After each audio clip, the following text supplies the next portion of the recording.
कुणालने आईला मेसेज केला होता. आईने वेळेवर मेसेज पाहिला नाही आणि त्यामुळे हे संपूर्ण प्रकरण घडलं. संभाजीनगरच्या खवड्या डोंगर प्रकरणात आज अधिकृत तपासातून एक असा धक्कादायक खुलासा समोर आला ज्याने संपूर्ण महाराष्ट्र हादरला. 21 ऑगस्टला अचानक घडलेल्या या घटनेनंतर कालपर्यंत नातेवाईक एकमेकांवर उघड आरोप करत होते. पण आज जेव्हा पोलिसांनी दोन्ही बाजूंच्या नातेवाईकांना पोलीस ठाण्यात बोलावलं, ज्यामध्ये कुणालच्या वडिलांचे आई वडील, बहिणी होत्या, आत्या होत्या, त्याचबरोबर कुणालच्या आईचे नातेवाईक आले होते, तेव्हा पोलिसांनी विचारलं, तुम्ही एकामेकाविरुद्ध कायदेशीर तक्रार करणार आहात का? त्यावर दोन्ही कुटुंबांनी स्पष्ट शब्दात नकार दिला. आता इथूनच खरी संशयाची ठिणगी पडली होती, कारण की नेहमी एकामेकांवर आरोप करणारे, सोशल मीडियावर एकामेकाविरोधात भांडणारी लोक पोलिसात तक्रार का करत नाहीयेत? खरं तर इथूनच संशयाची पहिली ठिणगी पडली होती. पण तेवढ्यात कुणालच्या बहिणीचा एक भावनिक व्हिडिओ आणि एक पोस्ट समोर आली. एक व्हिडिओ तिने टाकला ज्याने सोशल मीडियावर खळबळ उडून दिली, कारण की या प्रकरणातला हा सगळ्यात मोठा ट्विस्ट त्या ठिकाणी आला होता. खरं तर हे प्रकरण पूर्णतः उलट फिरतच होतं की तेवढ्यात एक विचित्रच घटना समोर आली. ती घटना म्हणजे जेव्हा कुणालच्या आईला पाठवलेल्या एका जुन्या मेसेजची नोंद चिकलठाणा पोलिसात अक्षरशः सापडली. पोलिसांनी अधिकृतपणे या मेसेजची नोंद त्या ठिकाणी केली होती आणि ती नोंद अखेर कागदपत्रात सापडलेली आहे. कुणालने आईला मेसेज केला, तो वेळेवर पाहिला नाही आणि त्यानंतर या प्रकरणाची एक नवीनच लिंक आता ओपन झालेली आहे. मग खरंच काय होता तो कुणालचा मेसेज आणि आईवर तो वेळेवर का पाहिला नाही? दोन्ही कुटुंबांनी पोलिसात तक्रार का नाकारली? आणि सगळ्यात महत्त्वाचं म्हणजे त्या कुणालच्या बहिणीनं एक व्हिडिओ टाकलाय. त्या व्हिडिओमध्ये नेमकं कोणतं वेगळं सत्य समोर आलं? चला जाणून घेऊया आजच्या या विशेष आणि सविस्तर रिपोर्टमधून. 21 ऑगस्ट रोजी खवड्या डोंगराच्या खोल दरीत अवघ्या 4 सेकंदात जानगुडे कुटुंब संपलं. मुलगा, वडील आणि आई तिघेही कोसळले. सुरुवातीला आयफोनचा हट्ट आणि कौटुंबिक वाद सांगितले गेले. त्यानंतर अंत्यसंस्काराच्या वेळी तर नवीनच गोष्टी त्याच्यामध्ये समोर आल्या. वडिलांना मुळगावी आणि आई मुलाला माहेरी नेण्यात आलं. नातेसंबंधातली दरी त्याच वेळेस पहिल्यांदा चव्हाट्यावर आली होती. पण आज या प्रकरणाला पूर्णपणे वेगळं आणि अधिकृत वळण मिळालं. खरं तर जेव्हा अशी एखादी घटना घडते, अख्खं कुटुंब जातं, तेव्हा त्याचे जे नातेवाईक असतात जे एक काहीतरी तक्रार करत असतात. बरं, याच्यामध्ये असं झालं की दोन्ही नातेवाईक एकमेकांवर आरोप करताना दिसले. मग जर ते आरोप करत होते तर मग त्यामुळेच त्या प्रकरणाला एक वेगळं वळण मिळणार होतं. कारण की जेव्हा पोलिसांनी त्यांना बोलवण्यात आलं, वाळुंज पोलीस ठाण्यात जेव्हा दोन्ही कुटुंबांना आमने सामने बसवण्यात आलं, तेव्हा नातेवाईकांनी एक असा धक्कादायक जबाब दिला. त्यांनी पोलिसही चक्रावून गेले.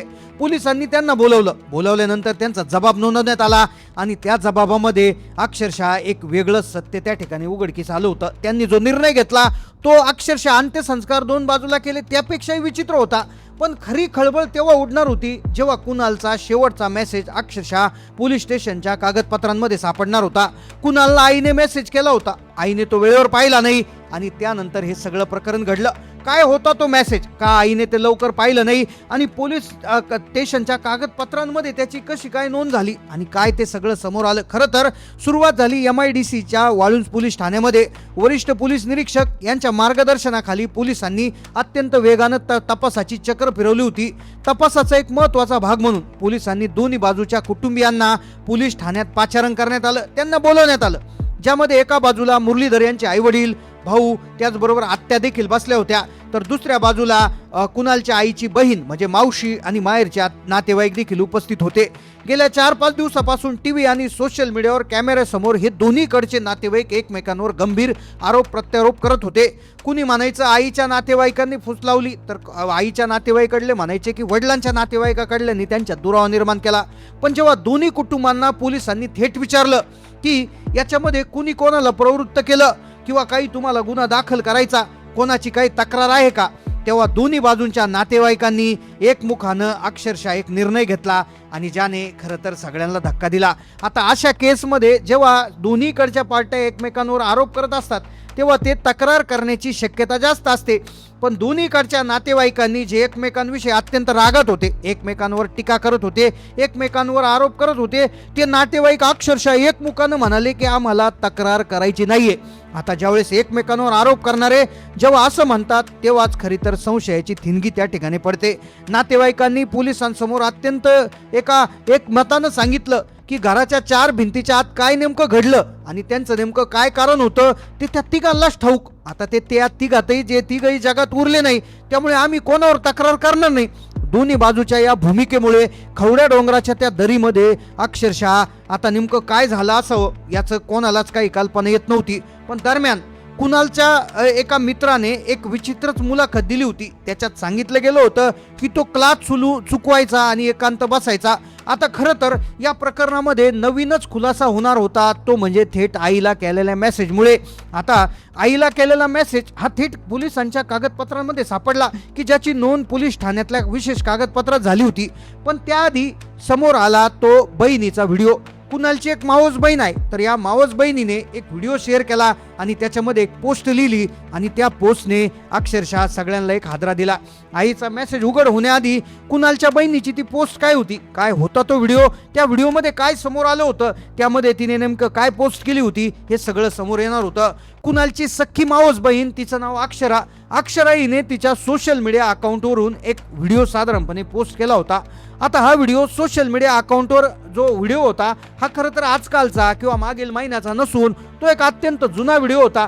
आता त्या व्हिडिओमध्ये साधारणपणे कुणाल आणि त्याची बहीण डान्स करताना दिसते, पण त्याच्या खाली अक्षरा म्हणजे कुणालच्या माऊस बहिणीनं लिहिलं होतं ते एक मोठं गूढ होतं. ती म्हणाली, कसं सांगू रे कुणाला, या सगळ्यांना नाही कळत कुणाल, तू अक्षरशः लहान होतास, नाही विसरू शकत रे तुला कुणी, जमलं तर मला माफ कर, अशा पद्धतीनं तिनं म्हटलं होतं. आता बहीण जमलं तर आम्हाला माफ कर असं का म्हणत होती, नाही वाचू शकलो आम्ही तुला, असे पुढचे तिचे वाक्य होते. पण त्यानंतर तिचं एक महत्वाचं वाक्य होतं ज्याने खरं तर सगळा अक्षरशः सगळ्यांना एक चर्चेचा हे सुरू झाला. ती म्हणाली होती, तू मला म्हटला होता की अर्ध्या रात्री आवाज दे, मी तुझ्या एका आवाजावर धावून येईन, मग आता काय. आता एक बहीण तिच्या भावाला विचारत होती, दुसऱ्याला नेहमी धीर देणारा, अर्ध्या रात्री धावून येऊन असा धाडसी तिला हे देणारा, पाठ देणारा, तर तो कसा काय जाऊ शकतो, अशा प्रकारची तिच्यामध्ये होती. पण आता सगळ्यात महत्त्वाचा मुद्दा की मेसेज होता. आता या पोस्टने सगळ्यांना निशब्द केलं, पण सगळ्यात मोठा प्रश्न हे होता की मग कुणालचा नेमकं मेसेज काय होता, त्या मेसेजने नेमकं काय सत्य उलगडलं. तो मेसेज पोलीस स्टेशनच्या कागदपत्रामध्ये गेला होता, पण त्याची चर्चा का झाली नाही. आता खरं तर 21 ऑगस्टला ही घटना घडली. आता घटना घडण्याच्या 1 वर्ष आधीची एक चर्चा ही घटना घडल्या आली होती. खरं तर एक मोठा गैरसमज त्या ठिकाणी निर्माण झाला होता. सांगण्यात आलं होतं की कुणाल यावेळेस पहिल्यांदाच गेला नव्हता, तर तो याआधी देखील खवड्या डोंगरावर गेला होता आणि त्यावेळेची एक गोष्ट त्या ठिकाणी समोर आली होती. आता खरं तर त्याने एक मेसेज पाठवला होता, त्यामध्ये कुणालनं स्पष्ट लिहिलं होतं, आई मी थोडा परेशान आहे, मला थोडा वेळ एकांत हवा आहे, मी संध्याकाळपर्यंत घरी सुरक्षित परत येईल. पण आई संगीता घरातल्या कामाच्या गडबडीत त्यांनी मेसेज पाहिला नाही, मुलगा घरात दिसला नाही, त्या घाबरल्या. त्यांनी चिकलठाणा पोलीस स्टेशन गाठले. रात्री उशिरा जेव्हा पोलिसांसमोर कुणालचा तो मेसेज उघड झाला तेव्हा कुणाल सुखरूप घरी परत आला होता. खरं तर ही घटना 1 वर्षापूर्वीची आहे. ज्यावेळेस मीडियामध्ये सांगण्यात आलं की 1 वर्षापूर्वी कुणाल असाच गेला होता, तर तो असाच गेला नव्हता, तर त्याने आईला मेसेज करून पूर्वकल्पना दिली होती आणि तो पुन्हा परत देखील आला होता. खरं तर सोशल मीडियावर अशी घटना घडली तर इतिहास उकरला जातो आणि इतिहास उकरून वेगवेगळ्या गोष्टी सांगण्यात येतात.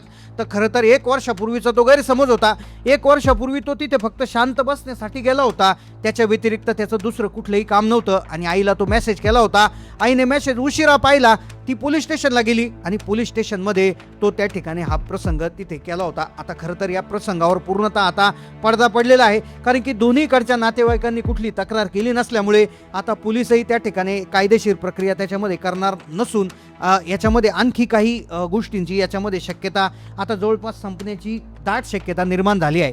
तर या घटनेवर आता तुमचं काय मत आहे नक्की कमेंट करून कळवा. चॅनलला नवीन असा सबस्क्राईब करा. धन्यवाद.